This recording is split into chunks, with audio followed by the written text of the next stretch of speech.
देखें इंडार। तो चलिए बढ़ते हैं आज की कहानी की ओर। उस शाम हमें रेलवे स्टेशन जाना था, तो मैं, पापा, मम्मी और मेरी छोटी बहन अवंतिका रेलवे स्टेशन जाने के लिए बस स्टैंड के लिए निकले, जो थोड़ा ही दूर था हमारे गांव से। शाम के 8 बज रहे होंगे। पूरा रास्ता एकदम सुनसान था। बीच बीच में 1-2 लोग दिख जाते थे आते हुए। चूंकि पापा ने अवंतिका को गोद में लिया था, तो वो चलते चलते थोड़ा थक गए थे। उन्हें वहीं एक पेड़ के पास नलका दिखा, तो वो बोले, थोड़ा पानी पी लेते हैं फिर चलते हैं। हम लोग नलके के पास पहुंचे और पानी पीने लगे। तभी अवंतिका ने पेड़ के ऊपर इशारा करते हुए पापा से पूछा, पापा वो क्या है जिसकी आंख लाल है और सर पर 2 सींग भी हैं? ये सुनकर पापा मुस्कुराते हुए बोले, क्यों, ऐसा क्यों बोल रही हो बेटा? अरे देखो ना पापा, वो पेड़ पर।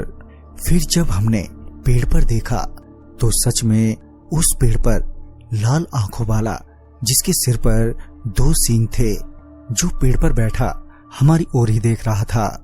पापा ने तुरंत ही अवंतिका को गोद में लिया और हमसे कहा, भागो यहां से। पापा के इतना कहते ही हम सभी लोग वहां से भागने लगे। वो शैतान भी हमारे पीछे ही था।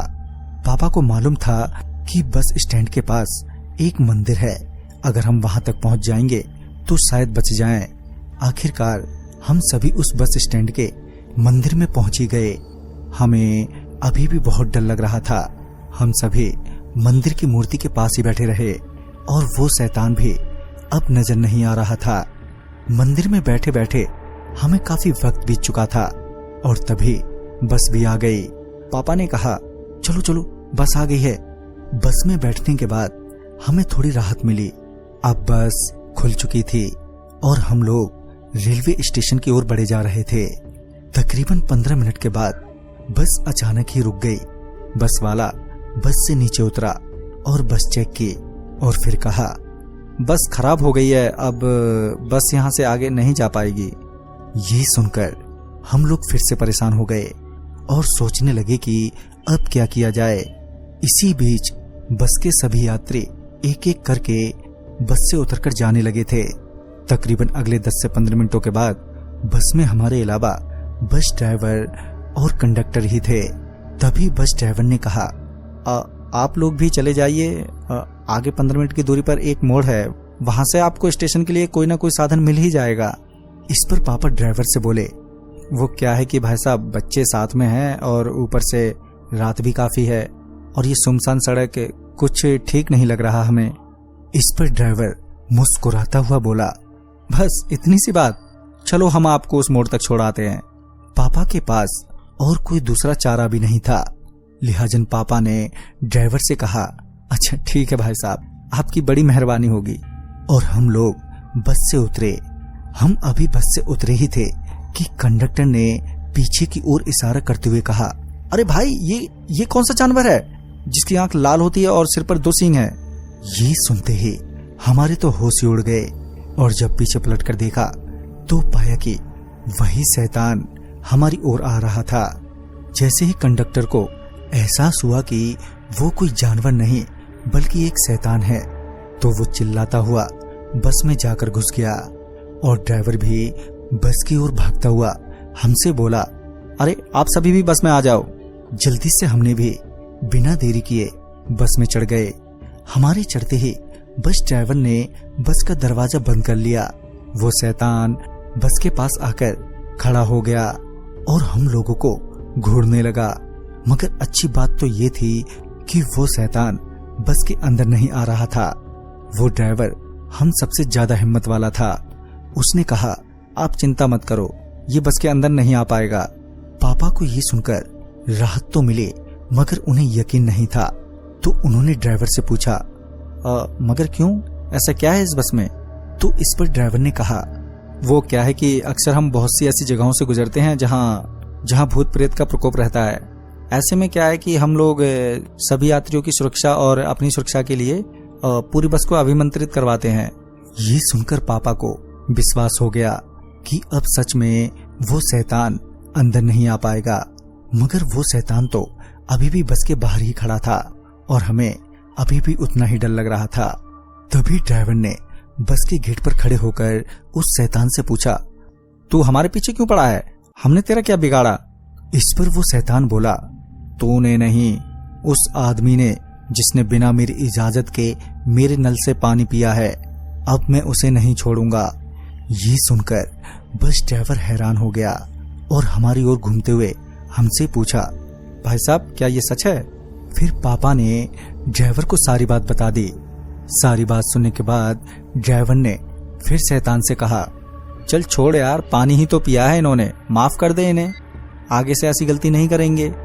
बस ड्राइवर ने इतना कहा ही था कि वो शैतान एकदम से भड़क गया और तभी बस भी अपने आप ही जोरों से हिलने लगी। अवंतिका डर की वजह से रोने को हो गई थी। माँ ने किसी तरह उसे संभाले हुए था। तो वहीं बस का ड्राइवर समझ गया कि ये शैतान ऐसे नहीं जाएगा। बस ड्राइवर ने फिर एक बार कोशिश करते हुए उस शैतान से कहा, अच्छा चल तू ही बता, इन्हें उस गलती की क्या सजा देना चाहता है तू? इस पर वो शैतान बोला, मौत की सजा दूंगा मैं तो। आज तक जिसने भी मेरी मर्जी के बिना मेरे नलके से पानी पिया है, मैंने उन सभी को मौत की ही सजा दी है। बस ड्राइवर अब तक समझ चुका था कि ये शैतान नहीं मानने वाला है। हम घंटों तक बस में ही बैठे रहे। रात के 3 बज चुके थे और वो शैतान अभी भी बस के बाहर ही खड़ा था।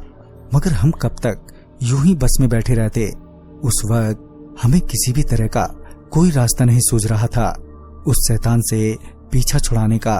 तभी वो शैतान बस ड्राइवर से बोला, तू इन्हें मुझे सौंप दे, नहीं तो मेरे गुस्से का शिकार तू भी हो जाएगा।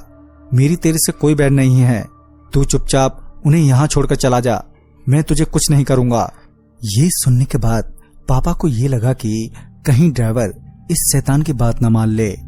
बस ड्राइवर ने इस पर उस शैतान को कोई भी जवाब नहीं दिया, जिस वजह से उस शैतान ने गुस्से में एक नाम लिया, मानसी।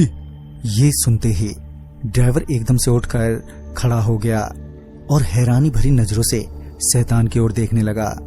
शैतान आगे बोला, तेरी बीवी है ना ये? इस पर ड्राइवर ने कहा, हाँ मेरी बीवी है मगर अब नहीं रहेगी अगर तूने इन सबको मेरे हवाले नहीं किया तो। अब ये पक्का था कि हम लोग नहीं बचने वाले हैं। बस ड्राइवर भी हमारी ओर ही देख रहा था, इस उम्मीद में कि हम खुद ही अपने आप ही बस से उतर जाएं। मगर हम भी तो अपनी जान बचाना चाहते थे, तो ऐसे में हम कैसे बस से उतर जाते? बस ड्राइवर देखते ही देखते रोने लगा। बस ड्राइवर को रोता देख पापा ने अवंतिका को गोद में उठाया और बस ड्राइवर को गेट खोलने को कहा। वहीं माँ रोते हुए पापा को बस से उतरने से मना कर रही थी, मगर पापा नहीं माने और हमें बस से उतरना पड़ा। बस से उतरने के बाद पापा ने अवंतिका को गोद से उतारते हुए उस शैतान के आगे हाथ जोड़े और माफी मांगते हुए कहा, बस मेरे घर वालों को छोड़ दो। अभी वो शैतान पापा की ओर बढ़ा ही था कि अवंतिका एकदम से उस शैतान के सामने आ गई और उस शैतान के पांव को पकड़कर काटने लगी। शैतान उसे ऐसा करते देख एकदम से रुक गया और अवंतिका को हाथ में उठाते हुए पूछा, ये क्या कर रही हो तुम? तुम्हें डर नहीं लगता मेरे से? इस पर अवंतिका कुछ नहीं बोली और ना ही थोड़ी सी भी डरी। फिर उस शैतान ने अवंतिका को नीचे रखा और बिना कुछ कहे वहां से गायब हो गया। उसके जाते ही हम लोगों ने चैन की सांस ली। उस शैतान के अचानक से बिना कुछ किए चले जाने पर हम सभी हैरान थे, साथ ही हमें खुशी भी थी कि हम सुरक्षित हैं। वो बस वाला भी अभी अभी वहीं था। उस शैतान के जाने के बाद उस बस ड्राइवर ने हमें वापस अपने बस में बिठा लिया, क्योंकि अभी भी रात काफी थी और ऐसे में कहीं पर जाना किसी नई मुसीबत में पड़ने के समान होता। बस में बैठाने के बाद उस बस ड्राइवर ने पापा से हाथ जोड़कर माफी मांगी। उसे मजबूरी में उस शैतान की बात माननी पड़ी थी। पापा ने ड्राइवर के कंधे पर हाथ रखते हुए कहा, कोई बात नहीं, मैं समझ सकता हूँ। जब बात परिवार की आ जाती है तो हमें ना चाहते हुए भी कई बार झुकना पड़ता है। चलो अब सब ठीक है, तभी ड्राइवर बस में एक नजर मारते हुए कहता है, अरे मेरा कंडक्टर कहाँ चला गया। सच में बस का कंडक्टर बस में दिखाई नहीं दे रहा था। तभी अवंतिका ने एक सीट की ओर इशारा करते हुए कहा, वो रहे अंकल उस सीट के पीछे। जब बस ड्राइवर उसके पास पहुंचा तो पाया कि वो बेहोश पड़ा है। फिर ड्राइवर ने उसके मुंह पर पानी मारा और उसे होश में लाया। दोस्तों, उस रात हम सभी बच गए, सिर्फ अवंतिका के कारण। वो कहते हैं ना, मासूम बच्चे भगवान का रूप होते हैं। और सुबह होते ही हम सभी घर लौट आए और वो रात बस एक याद बनकर हमेशा के लिए रह गई। तो दोस्तों, इस कहानी में बस इतना।